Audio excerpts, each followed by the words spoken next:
एक शाम प्राची टीवी पर सीरियल देख रही होती है। तभी उसकी सास वहां आती है। अरे सीरियल में तो ऐसे मग्न है जैसे आज रात का खाना पड़ोसी आकर बनाएंगे। मुझे पता ही नहीं था आपने अपने बेटे की शादी पड़ोस में भी की हुई है। हैं? मतलब? मतलब इस घर में सारा काम बहू ही करती है। आप तो सिर्फ खर्राटे मारती हैं। अच्छा जी, फिलहाल तो तुम आराम फरमा रही हो, चलो जाओ, ये मेरे टीवी देखने का समय है। आहा, इसीलिए मुझे भगाया जा रहा है। सॉरी, अब तो बिल्कुल नहीं जाऊंगी। प्राची के इस बात पर दोनों सास बहू के बीच टीवी रिमोट के पीछे बच्चों जैसे छीना झपटी शुरू हो जाती है, जिसके बीच श्लोक भी काम से घर वापस आ जाता है। हाँ, आज मेरी चूहे बिल्ली की जोड़ी किस बात पर झगड़ रही है? अरे तेरे बीवी मुझे टीवी ही नहीं देखने दे रही। अरे तुम्हारी मम्मी मुझे खाना बनाने के लिए फोर्स कर रही है। अरे वाह, ऐसे बेतुके रीजन पर तो बच्चे भी झगड़ा नहीं करते।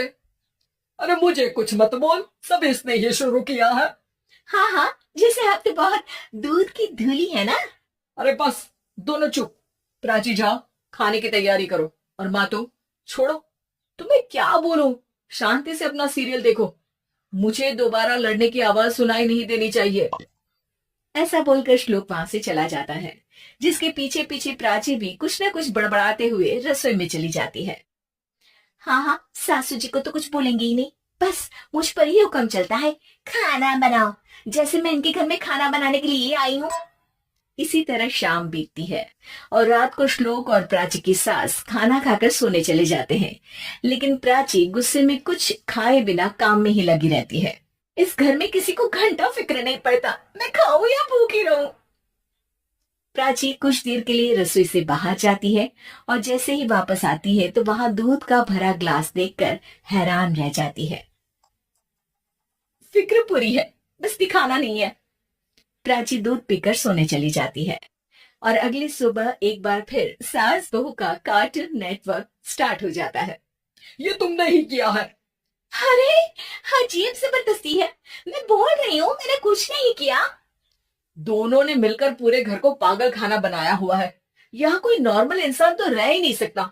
इसीलिए अब पड़ोसी क्या, रिश्तेदार भी घर आने से कतराते हैं। अरे सुन बेटे, तू भी चंगा, तेरी माँ भी चंगी, तेरी बीवी भी चंगी, रिश्तेदार। हाँ जी, आपको नहीं पता क्या, गंगाधर ही शक्तिमान है, रिश्तेदार ही। हाँ हाँ, बस समझ गया। कभी जानवरों जैसे लड़ेंगी तो कभी जुगलबंदी करेंगी। भाई मैं आप दोनों के बीच में नहीं फंसना चाहता। सास बहू की इस मन मौजी जोड़ी से परेशान होकर श्लोक अपना सिर खुजलाता वहां से चला जाता है। चलो, अब मैं भी कीर्तन में जा रही हूँ। इस पर जैसे ही सास कमरे में अपना पर्स लेने जाती है तो वहां नाश्ते की प्लेट रखी देख मुस्कुराने लगती है और नाश्ता करके घर से बाहर निकलते हुए कुछ पैसे टेबल पर रख जाती है। जिसके कुछ देर बाद सिलेंडर वाला घर आता है। ओ मोरी मैया, मैं सिलेंडर के बारे में तो बिल्कुल भूल ही गई थी। घर खर्च के सारे पैसे भी मम्मी के पास है और श्लोक से बोला तो उल्टा चार बात सुनाएंगे। प्राची ये सोच ही रही होती है कि अचानक उसका चेहरा चमक उठता है और वो घर में आकर इधर उधर देखने लगती है। तभी उसकी नजर टेबल पर रखे पैसों पर पड़ती है, जिन्हें वो सिलेंडर वाले को दे देती है। ये सब श्लोक देख लेता है। अच्छा बेटे, इतना बड़ा घोटाला, सबके सामने मैं तेरी दुश्मन और पीठ पीछे तेरी मेरी यारी। इस पर श्लोक एक प्लान बनाता है और शाम को सब एक साथ बैठे होने पर बोलने लगता है। माँ, तुम दोनों की बहुत लड़ाई होती है, इसलिए मैं सोच रहा हूँ कि प्राची को उसके घर छोड़ाऊं। इससे वो भी खुश रहेगी और तुम भी। अचानक श्लोक की ये बात सुनकर सास बहू शौक से उसकी तरफ देखती है। अरे, ऐसे कैसे घर छुड़ाओगे, मुझे कहीं नहीं जाना। अरे तुमने बोला नहीं पर मैंने सुन लिया। तुम्हें मम्मी के साथ रहना अच्छा नहीं लगता, मुझे पता है। अरे वो अरे, जब बहू खुद कुछ काम बोले तो वो तुझे सुनता नहीं, और अब जो इसने बोला ही नहीं वो तू समझ गया। जब उसे नहीं जाना तो फिर जबरदस्ती क्यों कर रहा है? अच्छा, फिर आपको मौसी के घर छोड़ाता हूँ। बस अब आप दोनों एक घर में एक छत के नीचे नहीं रह सकती। मैं इस टॉम एंड जेरी की जोड़ी को और नहीं झेल सकता। है? ऐसे कैसे नहीं रह सकते? तुम्हें इतनी दिक्कत है तो तुम्हारा बोरिया बिस्तर पैक कर देती हूँ। लेकिन मम्मी जी कहीं नहीं जाएंगी। बिल्कुल, यही सुनना था मुझे। अगर दोनों में इतना ही प्यार है, फिर हर वक्त ये लड़ाई का नाटक क्यों करती हो? देखा मैंने कैसे माँ किचन में दूध रखती है और तुम उनके लिए कमरे में नाश्ता रखती हो, और कैसे वो पहले ही तुम्हारी दिक्कत समझकर घर में पैसे रखकर बाहर जाती है।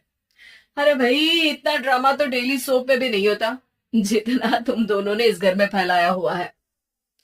तू हमें टॉम एंड जेरी बोलता है ना, तो याद कर वो दोनों भी एक दूसरे को बाहर वालों की बुरी नजर से बचाने के लिए हमेशा सबके सामने लड़ते थे, लेकिन अकेले में दिक्कत के समय मदद भी तो करते थे। बस हमारा रिश्ता भी कुछ ऐसा ही है।